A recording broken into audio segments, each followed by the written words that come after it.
Ford news tonight. We're going to be talking about some shocking news. So Ford has shocked the industry with this major change to the company. We'll be talking about a major change coming to Ford, taking on a new build philosophy, just a whole new philosophy to doing things. So that's going to be some really exciting news. And of course, we've got scheduling, ordering, and getting built. Ford news. So we'll be talking about how to get built, what's getting built, what is scheduling, so tips for your order so you actually get built. And then, of course, we need to talk about this Ford Maverick, why I think it's actually going to be one of the most reliable vehicles you can get on the market. So Ford Maverick hybrid, hugely reliable, and we'll talk about why. And if we've got time at the end of the show, we'll do a build and price. If not, we'll get to that next week, because this week we've got all sorts of news. We even have Lincoln Nautilus new model news and Ford Ranger new model news. Won't be talking about new model news when it comes to the Bronco until 2030 when the whole new refresh comes along. But let's hope we get a mid-model refresh for for 24 or 25. So good evening, everyone. Thank you very much for those in the comment section saying hello and signing in. Say hello to each other. Say hello to us.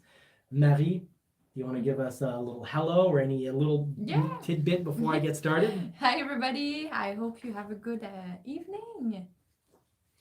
Fantastic. So there's Marie's news, I guess, a little shorter than I expected. Thought I could get away with setting up a little bit of notes. But let's start with the Ford Maverick. Then we're going to talk about Ford's shocking news and get to the rest of the show. So episode 1 of this live. So if you're not watching it as a live, you're now on episode 1, why the Ford Maverick is going to be one of the most reliable vehicles. And of course, there's going to be all sorts of people out there that say just about anything. Heck, just recently, I read someone saying that, actually several people saying that the Maverick was horrifically overpriced. And it's actually, with inflation, compared to the Ford Model T, which back in the day was the least expensive automobile you could get by a long shot. It was a third of the price of European vehicles, which way back at the beginning of the automobile industry, you had to get a European-made vehicle. Ford came out with the Model T, 1/3 of the price, and the Maverick is actually less expensive when you take inflation into account than a Model T. So the Maverick not only is an incredible price, it's less than a Honda Civic, and it's more fuel efficient, but I'm going to go through the list of why this is actually unbelievably reliable. And I've got to make sure I've got my notes here. Thank goodness. So this is from Chuck here, and we've got Charles here, Chuck, that sent this off to me. And I agree with it completely. Having been at Ford for 10 years and having known, when I first started at Ford, I knew that Ford's hybrid technology had been worked on with Toyota. So it's heavily influenced by Toyota. And, as Chuck pointed out, Toyota has probably invested the most in hybrid technology, not full EV technology, but hybrid technology. So they know what they're doing. They've had, their Prius has been unbelievably reliable. All their hybrid models have been unbelievably reliable. Well, guess what? The Ford Maverick's transmission is almost identical to what you'll find over at Toyota. Why? Because, Ford, mostly Toyota, but Ford and Toyota have worked together to partnered up to create that hybrid system. So you've got the Ford Maverick hybrid. Here are the reasons why this thing is going to be unbelievably reliable. About 8 to 10 points. First of all, Ford Maverick hybrid, no transmission with there's no the transmission. It's not your traditional mechanical transmission, which can have its faults, but it's also not a CVT that's run off of belts. So you do still have, someone tried to tell me that automobiles haven't had CVT transmissions that run off belts since the 1950s, and I don't know where that came from, because if I'm not mistaken, the early Rogues were all belt driven. So their transmission is a planetary gear set. It's one big old gear, big and thick with big thick teeth, and a bunch of other smaller gears. working together to help simulate a normal driving experience. If you have a belt-driven CVT, which I'm convinced is what I didn't prepare what's going on at Nissan, but I'm absolutely convinced from my memory that for a good period of time, that's just how Nissan's all their transmissions were, and that's why when you go up a hill, you'd always go up a hill at about 4,000 RPM. Just was a bit noisy, annoying, and relatively unreliable. So the Ford Maverick Hybrid, reason 2, it's going to be unbelievably reliable. And that, I mean, comparing to the overall market, Marie, guess what? You have no starter. Your hybrid has no starter. Do you want to take a guess why? That's a fact. It's Because a fact. normally it starts electric. We have no sound and we don't feel it. No? No, that's completely right. That's right. Okay. You Yeah. said... I know, I was like, ah, there you go. Okay, it's a ha. It's a hat. So yeah, I'm impressed. Good job. High Thank five. So Marie's completely right. It's because, well, basically, let's talk a bit about how that electric motor works. Everyone's calling it an one electric motor. The Ford Maverick has an electric unit up front, and that electric unit has 2 motors. The first bigger motor is a torque motor. It's for turning the wheels. And the smaller electric motor is all about charging the 12-volt battery. It's about starting the vehicle. And also, it generates energy. When you let go of the accelerator pedal, it generates energy for the 1.1 kilowatt battery. So, no starter. And while I kind of gave away the third point, the Ford Maverick Hybrid has no alternator. I hope I pronounced that correctly. You can let me know in the comments, but alternator. In French, alternateur. Well, you say it in French. Alternator. Thank you. Fourth of all, the Ford Maverick Hybrid has no timing belt. It's chain driven. So historically, at all manufacturers, when they have a timing belt, that is a belt, well, it wears out with time. My Toyota MR2, you know, right now my Toyota MR2, what's going on with it? It's sitting around not doing a whole lot of anything. Yeah, I was saying that it was doing nothing before you speak. It's pretty. It's pretty, but I it prefer does that. nothing in the backyard. It's better than a cement statue that the frost will break into pieces. Like we lost a few cement statues But this the winter. cost is a little bit different. The cost is a little bit different. Yes, because we get a good deal. We know a guy. We know a guy for statues. So there's the Toyota MR2, and it's belt driven. So with it being on a belt, this thing, the timing on the belt has gone off. If the timing belt had broken while driving, you can actually destroy the motor. Or sometimes you get real lucky and it doesn't destroy the motor. But there's the MR2 all painted up, still not running because the timing belt, the timing is off and it needs a new belt. It'll definitely benefit from a new belt. So when you have a timing chain, you might change that more around 200,000 kilometers, let's say 150, 160,000 miles. Sometimes you can stretch them out even more. Timing belt, you pretty much always religiously need to do those at 60,000 miles or 100,000 Canadian kilometers. 100,000 kilometers for my Canadian friends out there. Now let's go back to the list. See if I can get this to pop back up there. Some days are worse than others. So tech's working for me tonight, or I'm working for tech. So the 5th point, the Ford Maverick Hybrid has no accessory belt. So that helps because when belt snaps, your vehicle's not starting. It's annoying. So this has lower cost of ownership. Ford Maverick Hybrid has no conventional AC. So the AC is electric driven by the high voltage battery. So I think what we mean by no conventional AC, well, it says it right there. It's electric driven by the high voltage battery. And if anyone in the comments wants to help me out, but I wonder if there's a small thermopump on the Maverick. Our Lightning absolutely does. The Mach-E does. But I'll need to look more into that for a future live unless someone already has the answer. Also, there's no turbochargers. Over time, turbochargers do need a little bit of assistance. Like generally, they'll need replacement. Now we're going to throw in the mic. Yeah, I'll just stop you there because people say that the sound is low, so I'll just plug it. We forget before entering in the show. Okay, so tell us if it's better now. Try to get it off crooked drunk cam mode. All right. So hopefully that made the sound a whole lot better.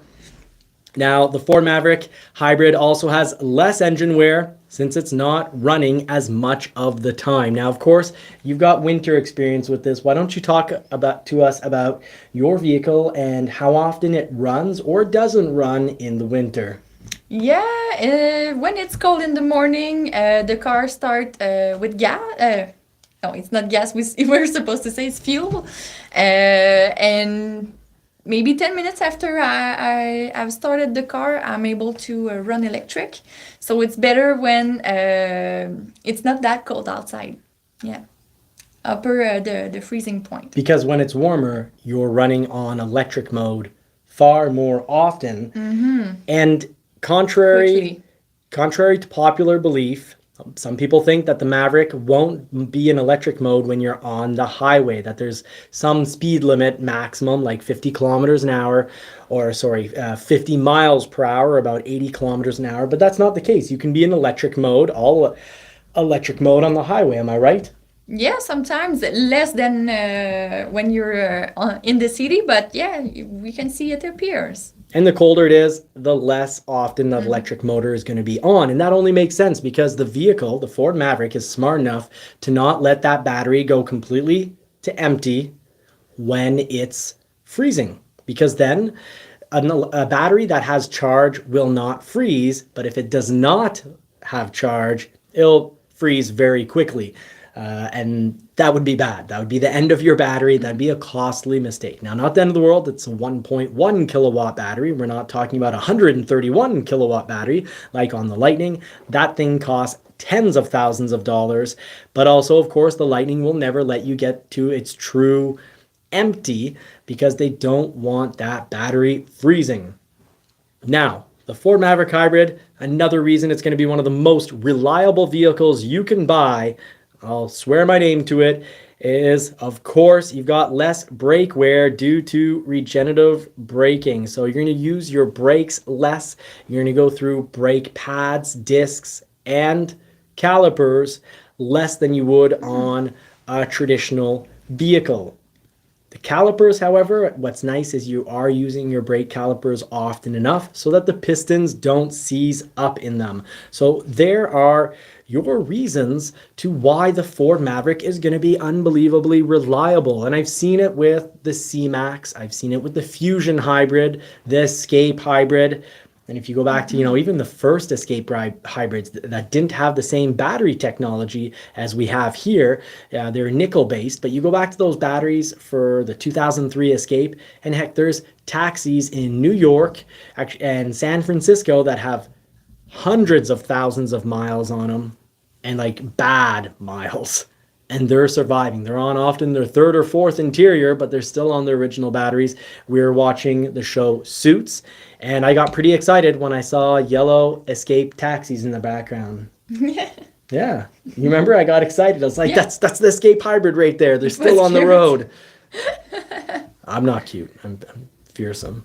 No, not you, the taxi. Oh. Thought you were saying I was cute. I was like, what a way to describe your hubby as cute. No, what guy wants to be cute? The little Escape taxi. That's cute. Thank you. Even my MR2, it's small. It's not cute. You cannot do taxi with that though. And taxi one person. Now, let's make sure the sound is off and get on to episode 2 already. Good. We're shooting right through it tonight. So the Ford Maverick Hybrid is going to be one of the world's most reliable vehicles. Those are all your reasons. Now, episode 2. Let's talk about how Ford has completely shocked the automobile industry. And this is shocking news. And that's because, well, they've gone ahead and they've hired someone from Toyota. And I don't think it's a horrible idea one bit. So we're talking about reliability. This is going to help reliability. Oh, I still have my Toyota in the background just to show everyone that I'm not a die-hard Ford fanboy. I support Ford because I believe in what they're doing right now. I believe how they're doing business. It's important to do recalls. Ideally, you have less recalls, but when you need to do them, it's good to be open, upfront, and honest about it. But Ford definitely wants to bring the number of recalls down, and I mean way down. You don't want to be the company having the least amount of recalls, because who's really going to believe that, you make so many less errors than anyone else? Mind you, you don't want to be the company that has the most amount of recalls either. Ford is being very responsible, and they're taking ownership on the mistakes, which some companies don't do all the time, and some companies do them very rarely, but they are taking ownership of what they're doing right now. Jim Farley did say, the CEO of Ford did say he really wanted to make, reliability and quality top priorities. So he's gone ahead and hired a John, so you can't go wrong with that. But this is John Dion to fix Ford's major recall issues. They've been number one for 2022, number one for the number of recalls and the number of people that it affected. So they want to bring that down. What's his role going to be? His role is Chief Transition Officer. And of course, his job is going to be really to help Ford transition into a company that has less recalls. They're not hiring a guy, a con artist to talk away recalls and put all the blame on and ownership on clients and say, no, we're not going to fix this. That's not what they're doing here. They're doing the opposite. They're hiring someone to take on these recalls and make the product better. So what does this mean? Likely that means that Ford is adopting a build philosophy and really a business philosophy that has been prevalent in Japan. And it's called the Kaizen method. So that's Kaizen. And let's talk about that Kaizen method. What it really means is it means that they want to, the whole idea behind it is about making gradual progress, but that everyone in a company works towards gradual progress, no matter what your role is. Because sometimes departments have conflicting interests and sometimes even opposing interests. But everyone's job will be to aim for slow, gradual improvement. Sometimes when you try to have instant major results, you really fumble the ball. But this is all about gradual improvement across all departments. So the Kaizen method will become Ford's new mantra, and that means gradual improvement over time. And how is this really going to affect everyone? Well, this Japanese business philosophy is about, of course, really addressing the concerns in the build process, or really any process going on at the company. Everyone's just focusing on how could this be better. And when you have that mindset, so there's going to be some, training going on at Ford, because every employee is going to need to have the mindset of, in my role, how can I do what I do better? How can the product moving in front of me be better? And that does mean certain issues. This could affect build times, because at Toyota on the production line, if you spot a major problem, a flaw with the product, it's not about just closing your eyes and just doing your job and you're just a number and keeping quiet. No, you stop the line. You raise your hand. You stop the line. You say, "I've got a problem right here. Look at this. Look at this flaw. We need to work on this major flaw." And then everyone comes in. The right people come in and they try to find the solution. But it does mean that production at Toyota, often when a new model comes out, a new model year comes out, and especially when it's a whole new redesigned model, production can be slow. And they can stop the production line pretty often. So those are things we're going to be trading in, maybe production speed, which has always been a huge quality of Ford. Ford, they're the first in the world to be building vehicles quickly. The Model T was built very quickly. The Ford F-150, it's incredible how many F-150s are produced each day, even each hour. There's many produced each hour.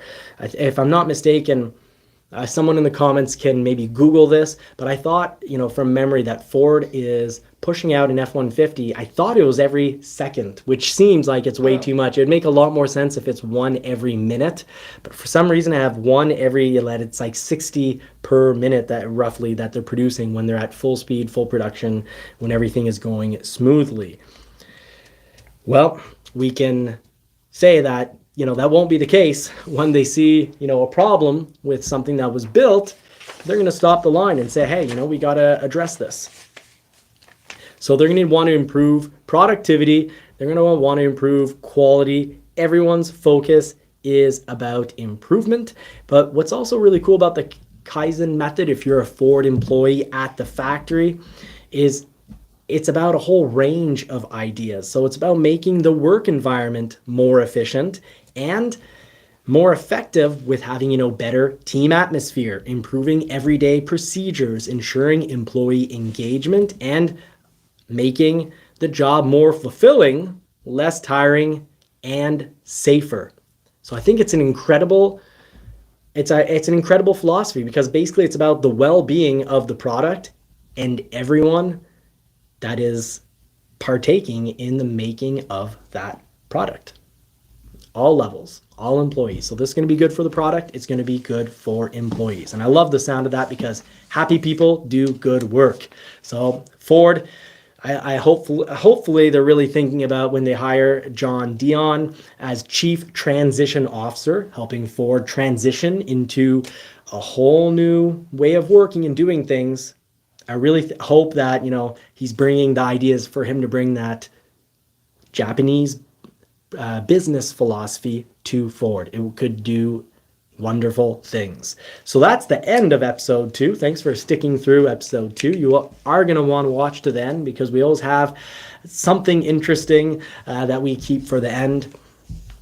Now, let's talk about let's let you choose, Matty. Should we talk about scheduling notes? What's going on? Or while we're on the note of reliability, maybe we could talk about the new Nautilus, because it's going to be made in China. Let's leave that's those. A good choice. Yeah, thank you. You can help me in the chat if you want. I'll just leave people a few seconds to say what they prefer. Matty, your face decided it all.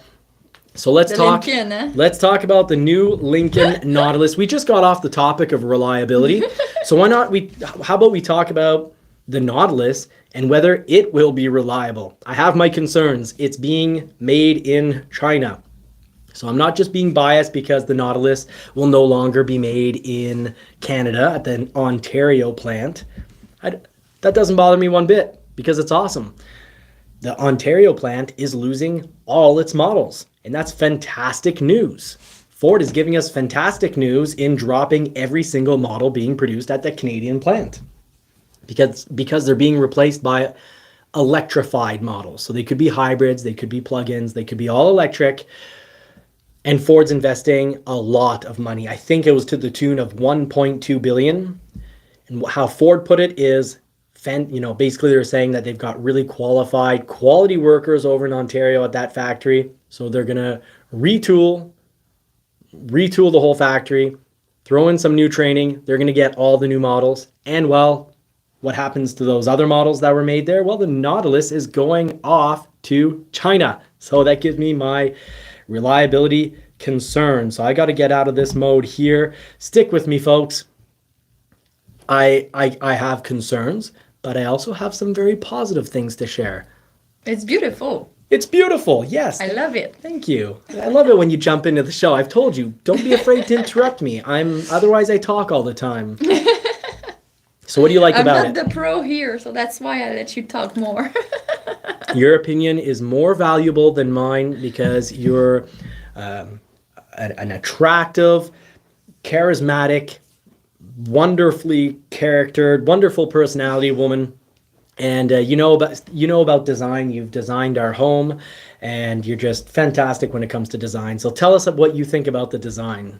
Yeah, I loved the Nautilus before because of the grille, and even if they change a little bit the front of the Nautilus, I still love it. so much.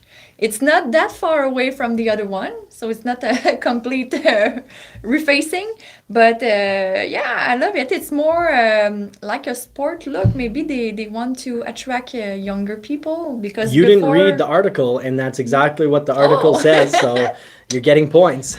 Few points for me. Yeah, because before we all often see people more older driving Lincolns, mostly, not all the time.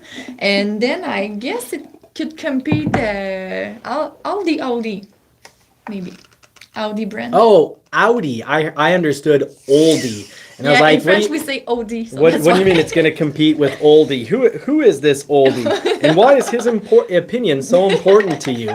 I know it's not your dad. You don't consider him old. I don't consider him old. So who is this oldie you speak And I'm of? surprised to find that color on the Nautilus. Normally we see more white, gray, and black, Yeah. neutral color. So yeah, it's a younger touch. Younger touch, and wait until we get to talking about the inside. But yes, absolute younger touch. Of course, it'll still always have the bottom down here. You have these active air dams. Don't break those on cement blocks. They help you with your fuel efficiency. You're using less fuel by bringing down the air dam. And when your dam comes down, well, it's good for aerodynamics. But yes, this is the new Nautilus.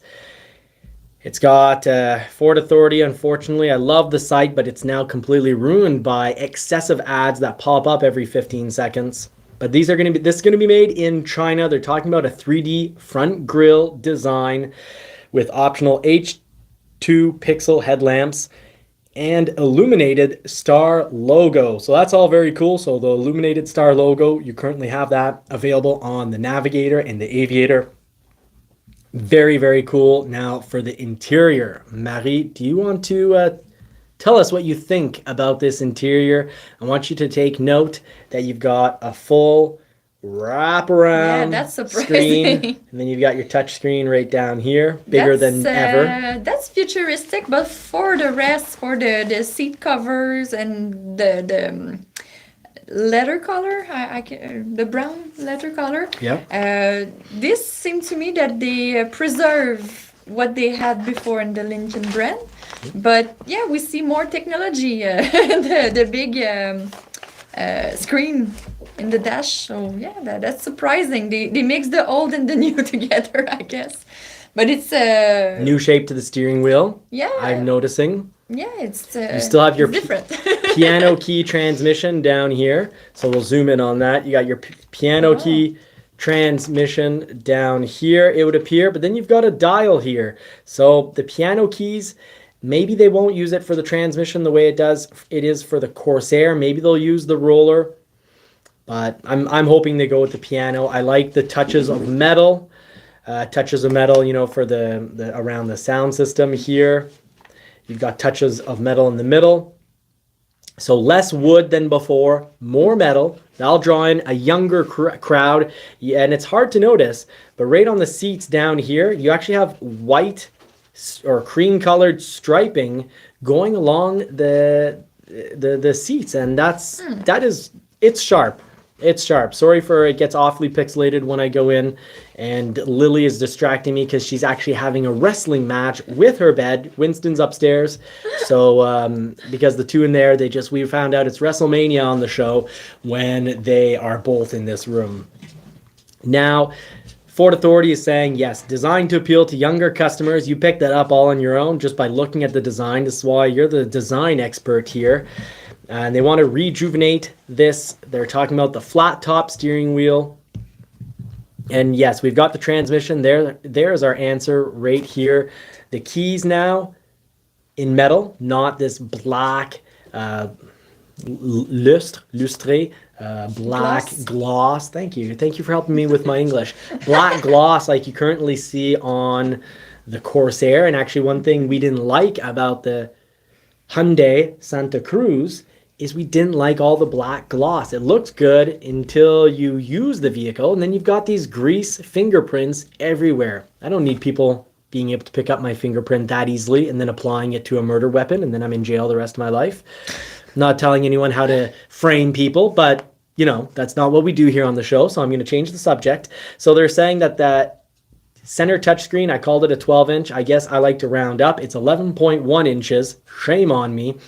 And it has that huge screen along the lines. Now, what's incredible, I have a colleague, a dealership owner who currently has a Lightning.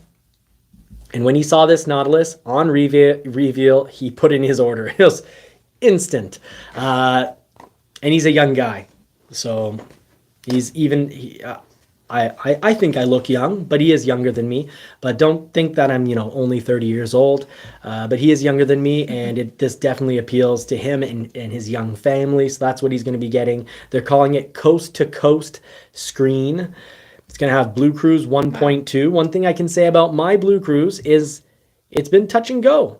It's better. I'm going to tell you, I used the Blue Cruise this morning going to work and last night.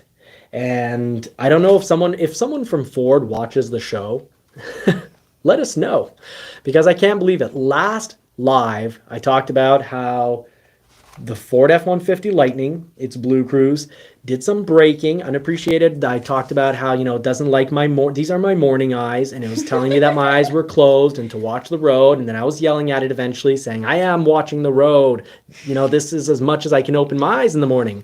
And I have blue eyes, so especially anytime it's sunny out, blue eyes, I go into protective mode. So anyways, the vehicle thought my eyes were closed, and eventually it went from screaming at me to hitting the brakes. I went instantly from 120 to 115, and it doesn't sound like much, but because it was instant, it really shook me forward, hurt my lower back all day.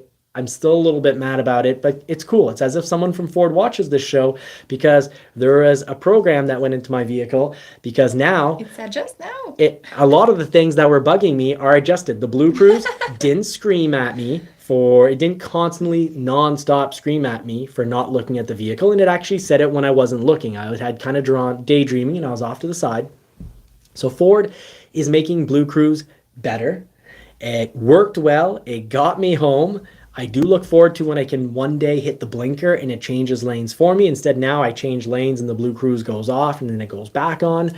But some things with the touchscreen that were bothering me, guess what? Now, instead of having that silly, heated seats, being this hard to control bar, you just press on it and it moves up one or down one. You press on it again, so you can kind of triple. Like many other Ford's models. Many other Ford models. That it was working well. Yes, if it ain't broke, don't fix it. We like that. Thank you for bringing it back to us. The fan and the general look of the fan and the heated seats look better. And now my channels, when I hit my music, I get the channels all in big, which version 1 of that system, I don't ever recall actually having that, or I just couldn't easily find it. But now it's very easy to find on my home screen. I've got a little square for satellite radio. I click it, and then I've got a big old square for all my channels. So by the time the Nautilus comes to us, I'm sure the Blue Cruise will be perfect. It's gotten a whole lot better because I absolutely loathed it. I was very angry. I wanted to return my keys on the Lightning. And then I was like, well, this is just silly because I love the rest of the vehicle. This is just one feature. I just won't use Blue Cruise. But no, I'll be using Blue Cruise now. So thank you, Ridgeview, for the encouragement. I sometimes feel bad being negative. So, and it's negative to very positive, but I always appreciate the support. So let us know what you think about the side and back, Marie. I need a drink of water. Okay, the first thing that attract my eyes is the beautiful mags on that car, so I love it. You know that I always love the original mags. You see a vehicle with bad mags and you're like, I don't like that vehicle. It doesn't look good. Then a week later, I'm shopping cars. I'm like, hey, what do you think of this one? And you're like, that's a good looking vehicle. I'm like, it's the same one from last week. Yep. I don't forget. And the other thing I see is that they made the look, how can I say that? It's like they want to show that it's all windows till the back. It's all black, like it's just a cool. big window. So yeah, that's futuristic, I guess. On that, I'm not sure if I love it that much, but it's okay. I'll pause you. Futuristic, my dad's 1964 Chevrolet Nova SS hardtop 2-door. It was a hardtop, and the top couldn't come off, but it was a hardtop, and it had exactly that look when the windows were down. So it's an old style, but most people maybe haven't even seen that model of vehicle. A lot of people weren't alive back then, I guess. So it's neat when you can kind of bring elements back from the past into the present and really make it look sharp. I am liking these lights, how they kind of go down here. So I'll zoom in on it. You've got the light down here kind of slanting down. I think that looks really good because it also matches the slant down of the black on the bumper down here. And then you also have an angle here. So Ford is very wisely using angles and not just throwing triangles everywhere like the Santa Cruz. Don't start the triangle again. Yeah, I can get angry about things for like 30 minutes straight. So I will leave the triangle talk to just that. But Ford is mixing well round shapes with angles, and you see what I love about this is you don't see any one shape on this vehicle. You don't, other than the wheels, okay, that's a full circle, but often it's not full shapes, it's partial shapes that really blend and mix together well. So I think this is a gorgeous vehicle. Yeah, and the handles, exhausts are beautiful too. Yeah, at the back. Yeah. The exhaust, yeah, absolutely. Sport And look, then too. again, it's not quite a rectangle. Everything is just not quite a shape. And the handles are up on the top. So kind of tucked away handles. That's special. You still have your little chrome bar down here. And on some models, that'll probably be black when you go with, let's say, a monochromatic package, if they bring that back. You've got, still on the side here, written in a little longer than before, the Nautilus brand. So the lights in the front, if you want to slide your head over just a little, honey, the lights in the front are going in one angle, and then it's the opposing angle for the back lights. So everything fits together, but not in the way, not in a lazy way. It's easy to imagine a very rounded off vehicle or very squared off vehicle, but it's hard to have all sorts of not quite shapes and angles blend in and come together so well. I love this design. It gets my 10 out of 10 stamp of approval. Ford did a great job with this, and without just completely erasing the Nautilus. They didn't just, whiteboard it and come back with something way, completely opposite. If you see this going down the road, you just go, wow, the new Nautilus is gorgeous, instead of being, what is that? Who makes that? It's nice to have some heritage carry along. But it's made in China. And that doesn't mean that it's going to be unreliable, because you have different grades of quality when it comes to made in China. Just like we know this for a fact now, we've seen it. There used to be the reputation of anything made in Mexico is garbage. No, there's levels of quality. Mexico makes some quality products. Time has told the truth when it comes to the Ford Fusion, and the real deal behind the Ford Fusion is that is a very well-built, reliable model. It's made in Mexico. So some things that come out of China are good or great. Let's hope this will be one of them. What we do know is the powertrains. You've got, the continuation of the 2-liter EcoBoost turbo, generating 250 horsepower and 275 pound-feet of torque. I thought that would be 280, but oh well. But then you have the hybrid version with the same engine, but also a 100 kilowatt electric motor, and that should be making about 310 horsepower. So that's going to be awesome. And of course, that electric motor will add torque. So that's going to be a very fun setup, and it's going to be flowing. That power is going to be going to the wheels via a CVT gearbox. So let's hope it's that planetary gear set, the eCVT, because originally Ford, I was actually at training centers for Ford employees, where employees and other people, where their pamphlets they were giving out were also written CVT. And I was raising my hand. I'm like, hey, this pamphlet's wrong. It's an eCVT, and you guys aren't talking about how it's a planetary gear set. You need to push this. Smart people don't like CVT, and this isn't a CVT transmission. It's an eCVT, and it's very, very different. There's a huge difference in reliability, quality, just durability, everything. CVTs are generally pretty bad, and I think that the auto market has gone to them because they're inexpensive. they're not doing it for the buyer, they're doing it for themselves. But the planetary gear set, of course, a chain or a belt costs a lot less than big old honking gears. So anyways, eCVT, fantastic. Hope it'll be that. There's a look on the back end, Marie. Yeah, it looks like the one before, so I'm happy that they didn't change it that much, just a little, because it was already beautiful, like it was. I love to watch the Nautilus come, but boy, do I ever enjoy watching it drive away. That's a little modification on a pickup line. I'm sure you've heard that pickup line before. Love to see you come, but enjoy watching you walk away. So there's I guess you never have heard it. Well, Probably, but shame on me. I don't remember that much.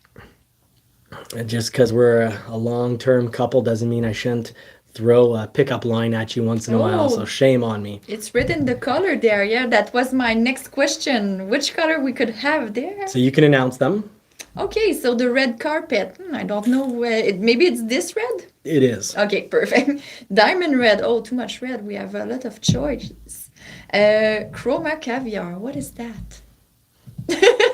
Blue Panther. Oh, it's Blue Panther. It's on the name I didn't know. It's not Area It reminds 51 me of Cactus Gray. No. reminds me of the clone called Sex Panther, but that was from Anchorman. But this is Blue Panther, Yes. having nothing to do with the two. Black onyx, medium space gray, smoke truffle, and they said black onyx and allura blue. Oh, maybe allura blue sounds nice. So yeah, and they'll come back with a jet appearance package, which is monochromatic package. Maybe that's just a French thing. I'm probably getting mixed up in languages. It probably has always been jet appearance package. So my apologies for earlier in the video where I said monochromatic package. And there'll be an available 22-inch gloss black wheel with black accents. So I think we've got a recipe for success here. My concern is this Chang'an Ford Hangzhou assembly plant in China. Let's hope that, Ford puts a lot when it comes to training, to quality standards, and let's hope that the new business philosophy, Kaizen philosophy, the Japanese business philosophy of gradually improving things, hopefully that comes to this factory as well. And maybe people will have to wait longer because it needs to come from China. When I was at Toyota, vehicle Absolutely. that was in that place took a lot. I don't know if it's in months, but it took a long time. Oh yeah, no, to it's in came here months. with train and stuff. Yeah, like yeah. that. Vehicles, when you After that. send your order, let's say Hyundai or Kia, you send your order to factory. Salespeople in my area were telling clients, 3 months, and very lucky when it was 6 months. But there's a lot of also because of waiting list that those salespeople didn't want to tell their clients about is actually 2 to 3 years on anything that's hybrid. Now it's 3 years and up. But generally, if the factory's ready to build your vehicle because your dealership has an allotment and it's your dealership's turn to get that allotment, to get that build, you throw it in. Well, if it's coming from Korea, it's like your brother-in-law, you're probably looking at, 5-6 months. So I think some things coming from China will be definitely talking in the multiple months. I'll keep you all updated on that story. But now one story I really like for episode 3 is let's talk about the Ford Ranger. I'm excited, folks. We've got the all-new Ford Ranger finally coming to the North American market. Yes, big win there. So let's cover a lot of what we need to know. Let's play a little catch up when it comes to the Ford Ranger. What do I know? What's the insider talk? I've got some of that. I've got some really, intelligent speculation, some also factual insider talks. I want to share that all with you. First of all, for quite a while now, there was talk when they talked about this at Ford, talked about this in Las Vegas. There was talk about a 6-cylinder coming to the Ranger. Now, it could just be as simple as only being available on the Raptor. So that's a 3-liter V6 twin-turbo engine. Very cool, very powerful. You currently have it on the Explorer ST, and it's the standard engine on the Aviator, and it flies in the Explorer. So imagine how it's going to be in this Ranger. It's going to be a blast. And not a blast from the past. It's gonna, because in the past vehicles felt really, really quickly because they made so much tire noise and engine noise, but they actually weren't that fast. At least not standard pre-modification from factory. They weren't that fast. This is going to be very fast. It sounds incredible, but is it going to be made in China? And, there's a few, different things that people are maybe worried about. But just to finish up about this 6-cylinder talk, is it kind of sounded like the 6-cylinder would be optional. That it'd be an optional engine. Sometimes optional engine means your option is go buy the Raptor. But to me, optional engine means I think there's good chances that we're going to have this available, a 6-cylinder, not that 6-cylinder, but a 6-cylinder available on another Ranger. I know that wouldn't put it on my buy list for sure. I like the 2.3 liter, and the Ford Ranger is almost guaranteed to come back with the 2.3 liter engine. It's been a good engine. It's a reliable engine. It first came out in the Ford Mustang and Focus RS, and in the Focus RS, people go wild for it. They're saying it's an incredible engine. Then it goes in the Ranger, and people have sometimes lost a bit of excitement for the engine. They're not as excited about it as they are for the Ford Ranger. It's also the base engine, the standard engine on the Ford Explorer, and it moves the Explorer quite well. I love how the Ford Explorer Timberline drives. I love how it looks. I love how it drives. So the Ranger 2.3 liter does the job. It does a great job in the Bronco as well. But I think we've got good chances of seeing a 6-cylinder. Now, twin turbo outside of the Raptor. Now, speaking of other things that have 6 in front of them, I'm still wondering, are we going to get a 6-foot box? I'm sure a lot of us, most of us, saw those spy photos from Ford Authority that was shared quite a while ago, but I definitely remember seeing what really looked like a 6-foot box. If so, this is going to be a huge sales success. And I usually agree with everything that Ford Authority does, except when they just said that the Ford Ranger, the current model, they kind of described it as being a huge flop this year. So, and I disagree. And they said they're calling it kind of like, I can't remember the exact wording, basically saying that it's, the current model isn't that great. Because it's lagging behind in sales. It's lagging behind. The Ford Ranger this year is lagging behind in sales because Ford gave us all what we asked for. Build less Rangers so you can build more Broncos. They're building about 3,000 of these per month when they're building, let's say, roughly 12,000 Broncos. They're not building them 50-50. They're building way more Broncos because they know we're hurting for Broncos. So that's why the Ford Ranger is slumping in sales. It's not a loser model, the current model. Does it look as good as the new model? Well, yeah, of course most of us prefer the look of this new model. We've been waiting for it. Wanting it. It looks more like the Maverick, yeah. It looks more like square. Yeah, it's a mixture between the Maverick and the Ford F-150. Mm-hmm. I think that's a great look because before it was more round and I'm searching the word, but it was falling in the front. Slanted. Yeah. It had a bit of a too much. a beak nose. It's slanted in the front on the sides and going down. So I love it more than the one before. You're liking the squared off look? Yeah. Yeah, it makes me think of the Maverick a lot. I'm liking the side steps on the back bumper here. I think that's very useful. Mm-hmm. I'm loving these tow hooks. Toyota, why don't you have I don't know why Toyota is always trying to avoid tow hooks. Their name, it's almost Toyota. They almost have the word This is not how it works. They almost have the word tow in their name, but well, yeah, I guess their name starts with the word toy, and their trucks are kind of more toy when they don't have these all-important tow hooks. So Toyota, you can't call yourself Toyota. You can continue calling yourself Toyota because a truck with no tow hooks is a toy. And you can't go off into a farmer's field, and if you're trying to work the fields, what happens when you get stuck? What happens when other people get stuck or machinery gets stuck? You need tow hooks. Come on. Toyota. Smarten up, throw toy hooks on things. The Ranger, they're throwing it all over the place. The Bronco, it's just like, Bronco? Heck, I think Oprah was on the design team for the Bronco because it was like, you get tow hooks and you get tow hooks. And look underneath your seat, you also got tow hooks. Everyone gets toy hooks. Woo! That is the Bronco design team right there in a nutshell. Oprah came in that day and worked her magic. And speaking of fun, ladies, we got Lily here who needed a bit of attention. So let's continue talking. Now that she got what she needed, let's continue talking about the Ranger for a couple more minutes before we getting on to finally wrapping up the show with notes on scheduling.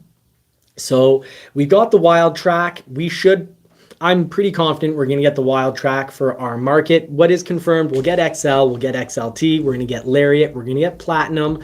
I think pretty certain we're going to get Wild Track. And there's this new model in Europe called the Wild Track X. And in Europe, they're getting Wild Track X and Tremor.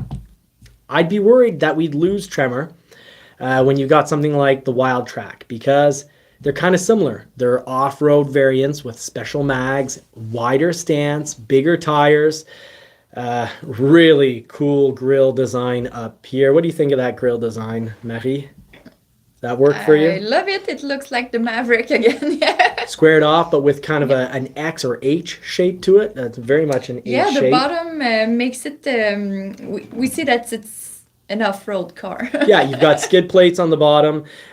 You've got tow hooks not being shown here, but obviously tow hooks, orange accents throughout. And I love the letter Ranger on the hood. Yeah, the Ranger lettering. Touch. And you also, we'll zoom in on those mags. You've got some pretty great looking mags. You've got this, what looks like a slidable, it's not an air wing for, driving really quickly. And it doesn't slide based on your speed like a Porsche, how the back wing goes up based on your speed. It goes up actually to give you a lot of downforce so that the vehicle doesn't, blow away or actually blow away. That'd be under extreme speeds. But generally, the faster you go, if you've got wind underneath the vehicle, you always have wind underneath the vehicle, but the wind underneath the vehicle pushes the vehicle up, making you have less traction and control with your wheels. Now, the Porsche wing goes up in the back to give you downforce, putting so much weight down. It's like adding weight. Well, it is adding weight to the vehicle. It's just weight through air. This is going to be for, attaching various things, surfboards, recovery boards. So that's part of your Wild Track X package. And it's meant to be kind of like a halfway to the Raptor. But that's what the Tremor has always been. The Tremor has kind of been a baby Raptor. So I don't know where this is going to fit. Is it going to be, Tremor and Wild Track as just different looking off-road packages, but then Wild Track X as being an extra, an extra to really the Tremor and the Wild Track? Well, it's definitely an extra to the Wild Track, and we should be getting the Wild Track. So Wild Track X giving you extra off-road capability, 26 millimeters of additional ground clearance. Makes me think Tremor, Bilstein position sensitive dampers, unique 17-inch wheels wrapped in 265/70 R17 general grabber, AT3 all-terrain tires. I approve those tires. Fantastic. And trail turn assist. So finally trail turn assist like we have on the Bronco and the F-150 and even Tremor Super Duties. The Wild Track X is powered by a turbocharged Ford 2-liter EcoBlue 1.4 diesel in Europe. We will not be getting any diesels for the Ranger. I can say that's 99.9% certain. Just waiting for like an official confirm from Ford, but I really do not see that happening. And, we lost the diesel on the F-150, the 3-liter V6 diesel. And why? Sometimes people ask. Well, the hybrid, the Power Boost, does a better job. It has more power, just as good fuel efficiency, but a whole lot more power. We will see the return of the 10-speed transmission, fantastically smooth, transmission. Look at those suckers in Europe, 202 horsepower. Shame on them. Poor them. You're seeing that backwards. My apologies, folks. About 202 horsepower. So we're going to be getting the Ranger. We're going to be ordering them soon because remember, the factory production for the 23s was originally scheduled for July 17th. I think I was the first person on YouTube to bring that news to you. Got it from the Fleet Notes. And it was scheduled for July 7th, 2023, that they'd stop building 23s. And I said, well, logically, the 24 is going to be getting built like within 10, max 15 days after that. Everything's been pushed back now by 1 month. So it's going to be in August that they start building the new 2024 Ranger, meaning May, I would think at the latest June for orders. Because in May, we're going to be scheduling July and maybe a bit of August. We have a problem here. Oh, we do have a problem here. The page just switched, I guess. Oh, look at that. Well, look at you. Thank you so much for the tech help. Look at me, always making mistakes when it comes to tech. So that's your new Wildtrak X ordering coming up very soon, within 1 or 2 months, because in June, that would be pretty late for scheduling. That'd be the latest. Early June would be the latest that Ford would normally be scheduling out the month of August. So May, order banks have got to open up. And I actually know I had covered the actual date on the order banks in last week's episode, and I do believe it was May 17th. But I don't have that in front of me because last week's live notes are all on the ground, because when I'm done with a page, I have the tendency to be like, whoosh, next, throw that to my left. That's for paper to be reused later.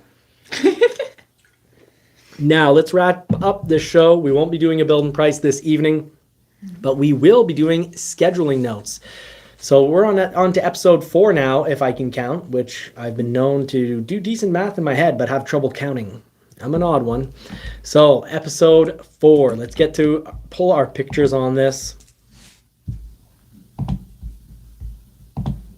Little side note, you want to buy a long-term, if you want to buy a vehicle and have it for 30, 40 years and have it be worth more than what you pay for it today, get a Mach 1 Mustang. Dark Horse is its replacement. They're using basically the same order code. So yes, that almost confirms for me that the Mach 1 is gone. It's going to be Dark Horse that replaces it. But a Mach 1 with it's limited production for a very few years. You've got a collectible right there. Getting, of course, the publicized color, Fighter Jet Gray. Fantastic idea, but try to get it with the Recaros. It'll be more collectible with the Recaros. And make sure you get it with a Tremec. If you don't know how to drive manual, either learn or stop driving vehicles. It's as simple as that, folks. You need to know how to drive a manual. It's just part of being an automobile enthusiast. So Lincoln's Nautilus, going back to that Nautilus episode we did, episode 3, generally Lincolns are always available on the lot. There's enough to pick from on the lot. I don't think people will have to do a whole lot of orders, except for early on before they actually make it to dealerships. But wait until they show up at dealerships. There'll be some available. So here, while we talk about scheduling notes, a little bit of filming in the background. So episode 4, scheduling notes. We've got the vehicle line scheduling plan. Now, last week, you want to check your emails because... this week, this is so wrinkled up already because of Lily. I thought this was last week. Lily here likes to run away with my notes and wrestle them. So this week, scheduling, 23 model year Bronco. You've got Bronco Sport, Escape, Expedition, Explorer, F-150, Mach-E, Maverick, Super Duty, and the Transit. Now, if you want a Transit, they're generally a very long wait. A lot of dealerships in reality are going to be looking at, Miracle, maybe you can get one in 6 months, but generally a Transit, because sometimes for no reason they just get scheduled because the factory is like, hey, it's, this dealership's turn, and hey, that we can build that. But generally Transits, you're looking at over 12 months for ordering a Transit. But if you get an electric Transit, you might get that really quickly. And here in Canada, we have great advantages when it comes to, first of all, on an electric Transit with the Canadian federal government, you can actually, in your first year, if you're a business, claim the whole vehicle. If you're on purchase, you can write off the whole vehicle. And interestingly enough, here in our province, huge rebates if you're going to be plating it as a business vehicle. And when it comes to Lincoln building this week, the 23 Corsair. Now, going back to the restrictions from last week, this week's restrictions aren't out yet, but generally from week over week, they're pretty much the same. So we're going to go through the restriction list and then wrapping up this show. So restriction list, still going through all these Lincoln notes. Lincoln Nautilus, the new one's going to be a little bit more expensive than what we're currently paying. And we've got, because we can order them, you can look through and look at all the different options you can get. But what will get you possibly in trouble? And it's weird because you can have every restriction on the list, and then sometimes you just get built. But things you definitely want to avoid here, if you're going with an F-150, I'd say definitely avoid the twin panel moonroof, power tailgate, STX appearance package, STX black appearance package, and the chrome appearance package, as well as Tremor, King Ranch, a Lariat without the sport appearance package, which is cool. The Lariat looks great with sport appearance package anyways, XLT with black appearance package, and XLT with XTR package. These things will get built, but currently they're not scheduling. So that is what you need to keep in mind. Now, continuing the F-150, now the following configurations require optional equipment to be eligible to schedule. So all XLT Crew Cab and Lariat 501 trucks with sport appearance package require 6-foot extended dark gray accent running boards. Lariat 502 trucks with sport appearance package require either a 6-inch extended dark gray accent running boards or power deployable running boards. If you deal with snow and ice, power deployable running boards, often the motor burns out because there's an ice issue. So keep that in mind. And Lariat 502 trucks with black appearance package will require power deployable running boards with black accent. And orders with the 3.5 liter EcoBoost engine, when equipped with any of the following packages, require a tough bed spray-in bed liner. STX black appearance package, XLT black appearance package, Lariat black appearance package, and Platinum black appearance package. But you can actually find F-150s on lots incredible either this month, and generally on the remaining 2022 F-150s, you're either going to see a huge cash rebate. In Canada, it's $7,000 for the next few days, or a very low interest rate, either 0 or 1% interest rate. So that's what's going on with the F-150. The Super Duty, what's not scheduling right now is King Ranch, Platinum, and Limited model. And what will likely take longer because of limited availability is the 360 camera, the 6.8 liter V8 engine, petrol powered model, the 7.3 liter V8, also known as Godzilla, incredible push rod engine, so very, very cool right there.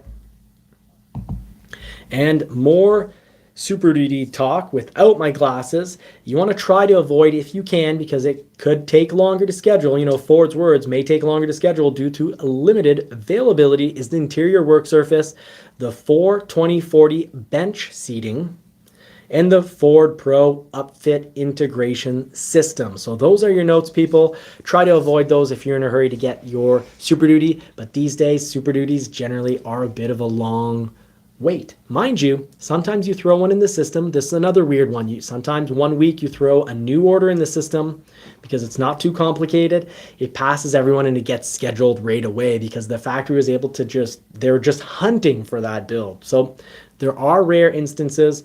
People on the forums, you're going to see some people saying like, hey, it's easy to get one. I went in, ordered, and the week after I got scheduled. So, doesn't matter what you order. Doesn't matter when you order. Go order a vehicle. Go order a Super Duty. It's super fast. That's not always going to be the case. Sorry, folks. I'm hiding the hardware, hiding the good-looking hardware there. Okay, so let's move on to the big models. What to generally try to, what do you need to know when it comes to the Ford Bronco and the Maverick? Ford video guy, thank you so much for dropping in. Great to see you, Tim. Thank you for saying hi when you come in. I love it when people say hi, and when they need to say bye, let us know. Let us know how you're finding the show. But let's talk about some really important information to know about the Bronco. Right now, scheduling, at least last week, and let's assume that this is probably going to continue to be the case. At some point, though, they're going to change this ratio. But right now, the only thing that's scheduling is soft top Broncos. That's going to annoy some of you. But Marie, well, I take a little moment. Tell us about your winter experience with our soft top Broncos. Oh, it was great. People say that the snow can come in, but no, not at all. It wasn't cold. We're at the top of a mountain. It's not a huge mountain, but we're at the top of a mountain. The wind gets crazy. The snow sometimes goes at 45 degrees by our window. Even rain we've seen go at 40, basically flat across our windows. We didn't have any trouble, right? No trouble. And we don't hear that much exterior sound with that top. So I loved it. It's easy to remove in the summer. So it's not as quiet inside as our Mustang. That's for sure.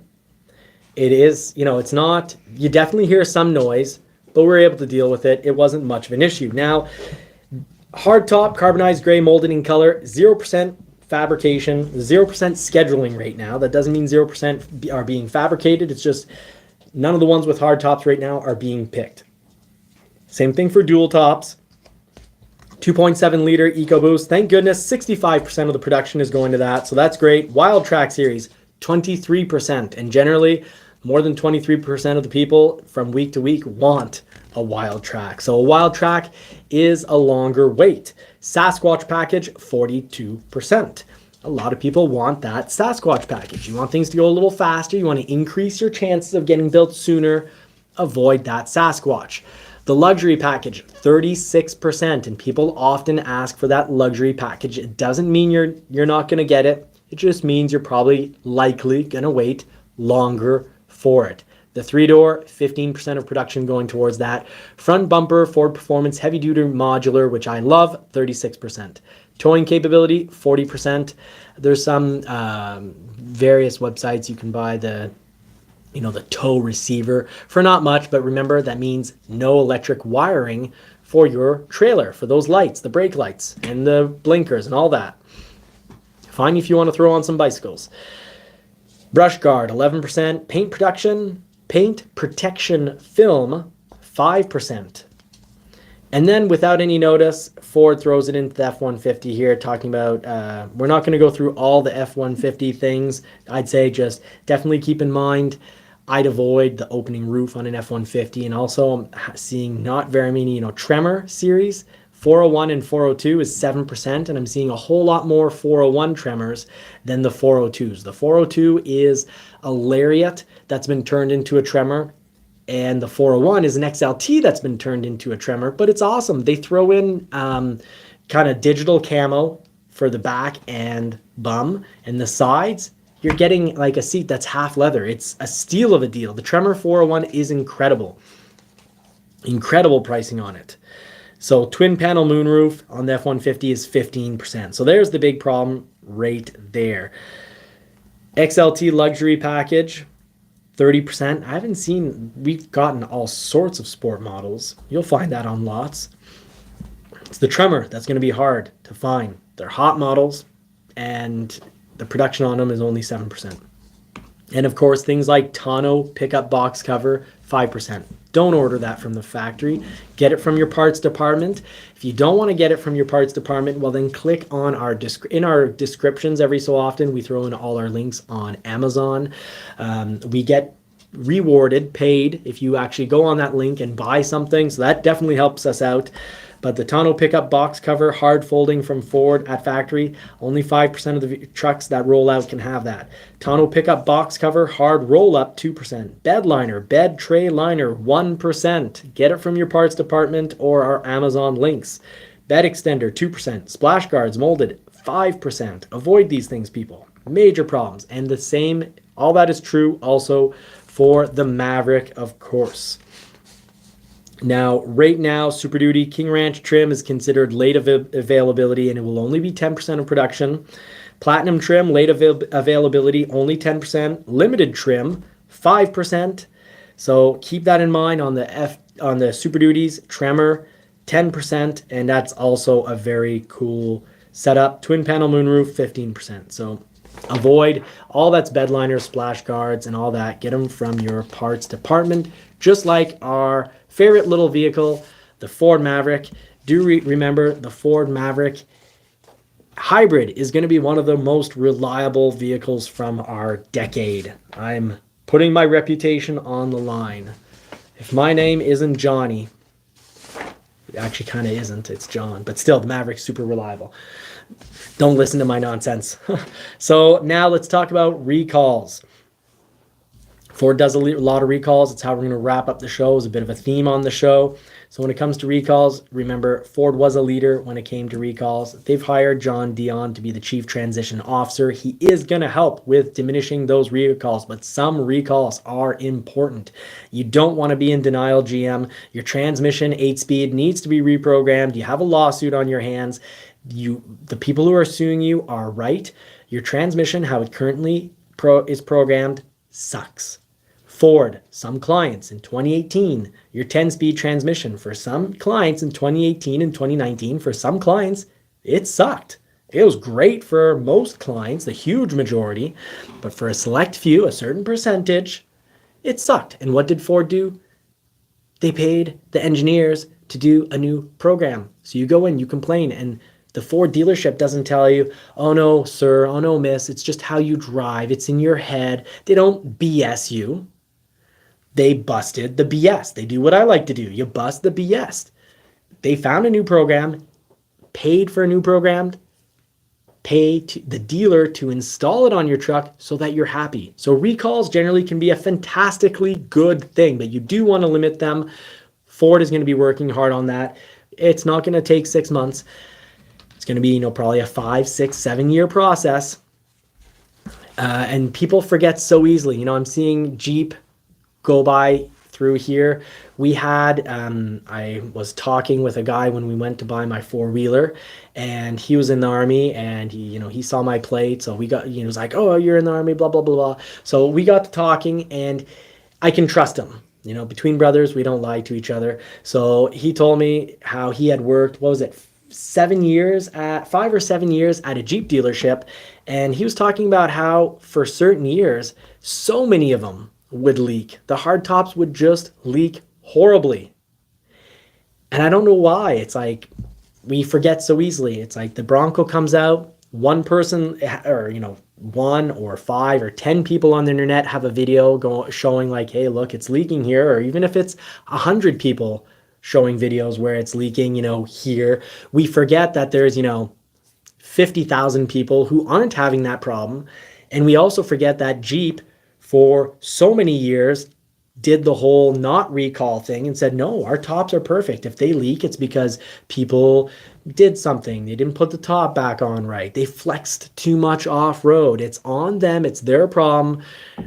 They're going to deal with their wet pants because they earned themselves their wet pants.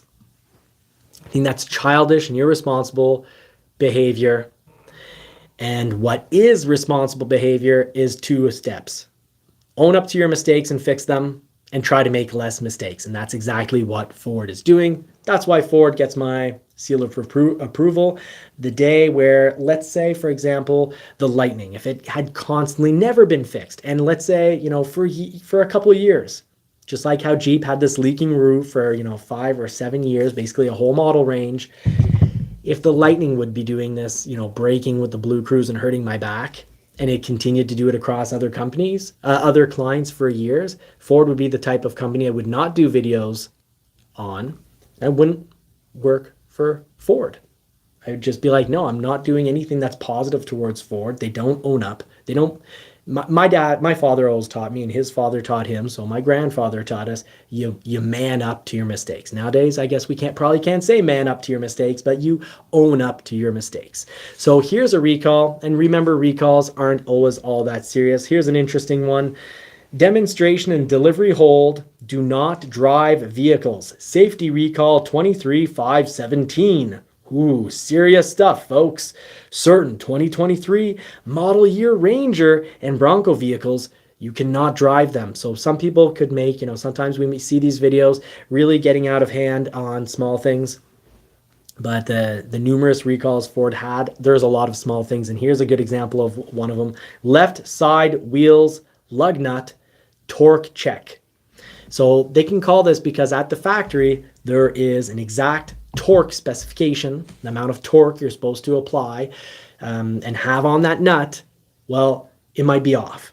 It's not that they didn't put the lock nut on. It's not that it's unbelievably loose. It's just that it's not necessarily going to be to spec. So they want it to be checked before it ends up in the client's hands. So no customer, no owner, we're not going to be inconvenienced.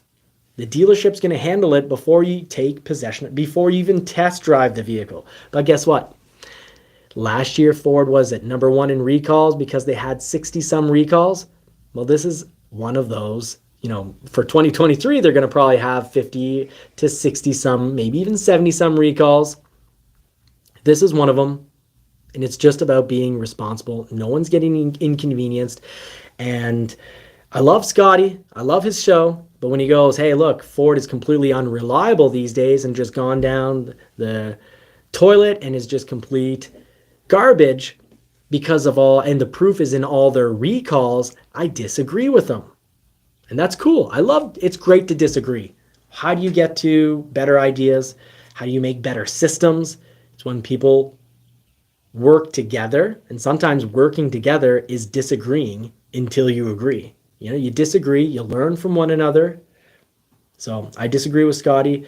Ford isn't total crap because they're number 1 in recalls. Their reliability isn't total crap because of recalls, because recalls does not necessarily automatically mean reliability.